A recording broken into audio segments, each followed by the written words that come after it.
Hello guys, welcome back to my channel. నా వీడియోస్ని కనుక ఫస్ట్ టైం చూస్తున్నట్టయితే నా ఛానల్ని సబ్స్క్రైబ్ చేసి బెల్ ఐకాన్ని ఆన్లో ఉంచుకోండి. ఇలాంటి మరిన్ని వీడియోస్తో మీ ముందుకు వస్తూనే ఉంటాను. ఈరోజు మనం కేవీ స్కూల్ ఫీజు ఆన్లైన్లో ఎలా పే చేయాలో తెలుసుకుందాం. ఫీజు పే చేయడానికి మనం ముందుగా క్రోమ్ ఓపెన్ చేసి కేవీ ఫీజు ఆన్లైన్ అని ఎంటర్ చేయాలి. అప్పుడు మనకి యూనియన్ బ్యాంక్ ఆఫ్ ఇండియా అనే ఒక లింక్ కనిపిస్తుంది. దాని మీద క్లిక్ చేయగానే మనకి సైట్ ఇలా ఓపెన్ అవుతుంది. ఈ సైట్లో మనకి మిడిల్లో click here for online payment అని ఓపెన్ అవుతుంది. దానిపైన మనం ఎంటర్ చేయగానే మనకి ఇంకో పేజ్ ఓపెన్ అవుతుంది. అక్కడ మన student ID, date of birth అడుగుతుంది. మన స్టూడెంట్ ఐడి అనేది ఆల్రెడీ కేవీ స్కూల్ పిల్లలకి ఒక యూనిక్ ఐడి అని ఇస్తారు. ఆ యూనిక్ ఐడి అక్కడ ఎంటర్ చేయాలి. యూనిక్ ఐడి ఎంటర్ చేసినాక వాళ్ళ డేట్ ఆఫ్ బర్త్ ఎంటర్ చేయాలి. డేట్ ఆఫ్ బర్త్ ఎంటర్ చేసి కింద ఉన్న క్యాప్చాని క్యాపిటల్ లెటర్స్ ఉంటే క్యాపిటల్ లెటర్స్, స్మాల్ లెటర్స్ ఉంటే స్మాల్ లెటర్స్ అలాగే ఎంటర్ చేసి లాగిన్పై క్లిక్ చేయాలి. నేను ఇలాంటి మరిన్ని వీడియోస్ చేయాలి అంటే మీ సపోర్ట్ నాకు చాలా అవసరం. దానికోసం మీరు నా ఛానల్ని సబ్స్క్రైబ్ చేసి మీ ఫ్రెండ్స్ అండ్ ఫ్యామిలీకి ఇన్ఫర్మేషన్ యూజ్ అవుతుంది అనుకుంటే వాళ్ళకి షేర్ చేయండి.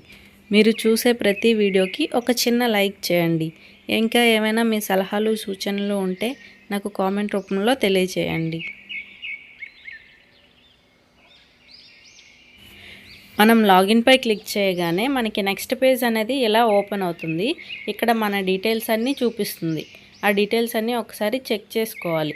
మన name, date of birth, unique ID, మన క్లాస్ ఏంటి, స్కూల్ నేమ్ ఏంటి, ఈ డీటెయిల్స్ అన్నీ అక్కడ చూపిస్తుంది. అన్నీ ఒకసారి చెక్ చేసుకొని కింద మేక్ పేమెంట్ అని ఉంటుంది. అక్కడ క్లిక్ చేయగానే మనకి నెక్స్ట్ పేజ్ ఇలా ఓపెన్ అవుతుంది. అక్కడ మన మొబైల్ నెంబరు ఇంకా మెయిల్ ఐడి అడుగుతుంది. మన mobile number, mail ID enter చేసి అక్కడ మనకి ఫీజు ఎంత పే చేయాలి అన్నది కూడా అక్కడే చూపిస్తుంది. అలా మనం అన్ని డీటెయిల్స్ చెక్ చేసుకొని కింద మేక్ పేమెంట్ అని ఆప్షన్ ఉంటుంది. దానిపైన క్లిక్ చేయాలి.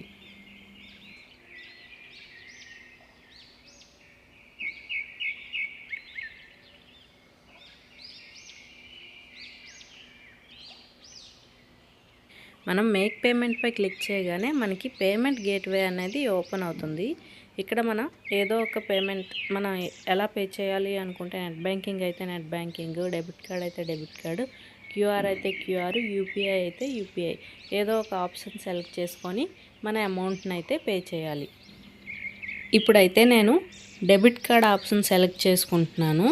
డెబిట్ కార్డ్ సెలెక్ట్ చేసుకొని నా యొక్క కార్డ్ నెంబర్ని, సివివి, ఇంకా ఎక్స్పైరీ డేట్, కార్డ్ హోల్డర్ నేము ఇవన్నీ ఎంటర్ చేయాలి.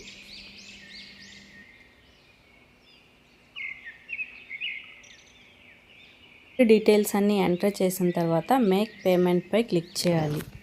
మేక్ పేమెంట్పై క్లిక్ చేయగానే మనకి ఒక ఓటీపీ వస్తుంది. మన ఏటీఎంకి ఏ ఫోన్ అయితే లింక్ అయిందో ఆ మొబైల్ నెంబర్కి ఓటీపీ వస్తుంది. అక్కడ వచ్చిన ఓటీపీని ఎంటర్ చేసి మేక్ పేమెంట్పై మళ్ళీ క్లిక్ చేయాలి.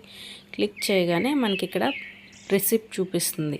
నాకైతే ఫస్ట్ ట్రాన్సాక్షన్ ఫెయిల్ అయింది. అందువల్ల అక్కడ చూడండి క్యాన్సిల్ ట్రాన్సాక్షన్ అని ఉంది. సో మనకి అక్కడ క్యాన్సిల్ ట్రాన్సాక్షన్ అని వచ్చింది అంటే మన పే చేసిన అమౌంట్ పే అవ్వలేదు, ఫెయిల్ అయిపోయింది. సో నేను మళ్ళీ పే చేస్తున్నాను. బ్యాక్కి వెళ్ళి నేను అమౌంట్ మళ్ళీ పే చేయడానికి అక్కడ హోమ్ ఉంది కదా, హోమ్ బటన్పై క్లిక్ చేశాను.